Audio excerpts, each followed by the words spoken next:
राजा जनक की कथा। राजा जनक मिथिलापुरी में विराजमान था। गर्मी के दिन थे। राजा का महल, जिसमें स्वर्ण सिंहासनों पर फूलों की सेज लगी हुई थी, और उस महल को ठंडी वस्तुओं से ठंडा किया गया था। राजे को अपने सिंहासन पे नींद आ गई और सपना देखा कि जिस शत्रु राजा ने उसके राज्य पर हमला कर दिया और उसका राज्य छीन लिया। तेज धूप में राजा को नग्न अवस्था में देश से निकाल दिया गया। उस समय उसके शरीर पर केवल लंगोटी ही थी। दूसरे राजे ने सारे गांवों और नगरों में सूचना दे दी कि जो कोई भी राजा जनक को अन्न एवं जल देगा वह सजा पाएगा, और जो राजा का निरादर करेगा उसे इनाम दिया जाएगा। प्रजा ने शत्रु राजे के डर से कारण राजा जनक का बहुत अपमान किया। नीचे से धरती और ऊपर से आकाश की गर्मी के कारण राजा के पांव पर छाले पड़ गए। राजा जनक को भूख ने बहुत व्याकुल कर दिया। शरीर कांपने लगा। इतना कमजोर हो गया कि वह चलने फिरने में भी असमर्थ हो गया। जिस प्रजा का उसने भला किया था, उसके विरोधी राजा के भय के कारण उसकी किसी ने कोई सहायता नहीं की। किसी स्थान पर खिचड़ी बांटी जा रही थी। बहुत भिखारी इकट्ठे हुए थे। खिचड़ी बढ़ चुकी थी। राजा ने खिचड़ी बांटने वाले को प्रार्थना की, मुझे खिचड़ी दो। खिचड़ी लेकर जब वो राजा खाने लगा तो उसी समय दो मस्त सांड आपस में लड़ते हुए राजा से टकरा गए। राजा का खिचड़ी वाला बर्तन गिरकर टूट गया और खिचड़ी मिट्टी में मिल गई। राजा जोर जोर से रोने लगा। अधिक आवाज के कारण उसकी निद्रा खुल गई।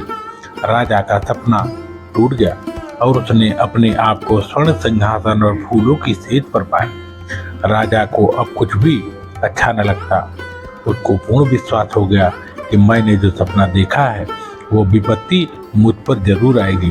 कोई शक्तिशाली राजा मेरी ऐसी ही हालत कर देगा। राजा को अब महल और सभी सुख सुविधाएं झूठी लगने लगी। राजा दिल और दिमाग से गिर चुका था। वह अपने घोड़े पर चढ़कर सपने वाली वह जगह देखने गया जहां उसने खिचड़ी मांगी थी। उस जगह को देखकर उसे भ्रम हो गया कि जो सपना मैंने देखा है वो सच है या संसार सच है। अब राजा ने अपने दरबार में सभी ऋषि मुनियों को बुलाया। सबके आगे प्रश्न किया कि यह सच है या वो सच है। कोई भी इस प्रश्न का उत्तर न दे सका। राजा ने सभी ऋषि मुनियों को अपने महल में ही रखा और कहा, जब तक मेरे प्रश्न का उत्तर नहीं मिलता तब यहीं रहेंगे।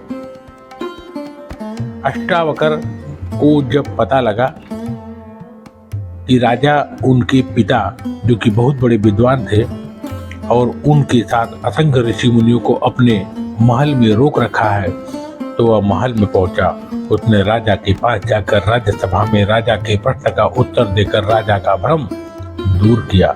राजा जनक ने अष्टावक्र की जो प्रश्न किया कि संसार सच है या सपना, अष्टावक्र ने राजा के सपने की सारी स्थिति को वर्णन किया कि राजा, तुमने सिंहासन पर सोते हुए एक सपना देखा जिसमें तुझ पर दूसरी राजा का आक्रमण कर दिया और तुझे बंदी बनाकर देश निकाला दे दिया, और तुम भिखारियों की भांति मांग रहे हो। इतने में आपकी निद्रा खुल गई और आपने